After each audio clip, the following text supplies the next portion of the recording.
సాగునీటి ప్రాజెక్టుల్లో జరిగిన అక్రమాలు, దోపిడీ, నిర్లక్ష్యము కళ్ళగట్టినట్టుగా మొన్ననే మీరు చూసారు. మేడిగడ్డ కావచ్చు, అన్నారం కావచ్చు, సుందిల కావచ్చు, మొత్తం కాళేశ్వరం ప్రాజెక్టే మేడిపండులాగా తయారైందని మీ కళ్ళ ముందర చూపించినాం. కృష్ణానది జలాల దోపిడీ కళ్ళు మూసుకొని కేసీఆర్ ఫామ్ హౌస్ లో ఉండడం వల్ల ఆంధ్రప్రదేశ్ కు సంబంధించిన ముఖ్యమంత్రి గారు, ఆ రాష్ట్రము అధికారికంగానే అన్ని తరలించకపోతుంటే ఆనాడు నిర్లక్ష్యం వహించారు. ఆ విషయంలో కూడా ఉత్తమ్ కుమార్ రెడ్డి గారు శాసనసభలో అన్ని వివరాలను బయటపెట్టారు.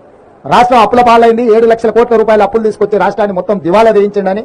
అదేవిధంగా విద్యుత్ విషయంలో కూడా జరిగిన దోపిడీని, చేసిన తప్పులను ఉప ముఖ్యమంత్రి గారు బట్టి విక్రమార్క గారు కూడా ప్రజలందరికీ వివరించే ప్రయత్నం చేసింది.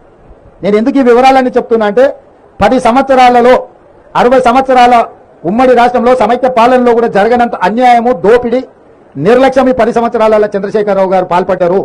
ఆ వివరాలన్నింటినీ ప్రజలకు మేము పూర్తిగా వివరించినాం. ఈ 10 సంవత్సరాలు ఆయన దోపిడీ చేస్తున్నప్పుడు పిల్లి కళ్ళు మూసుకొని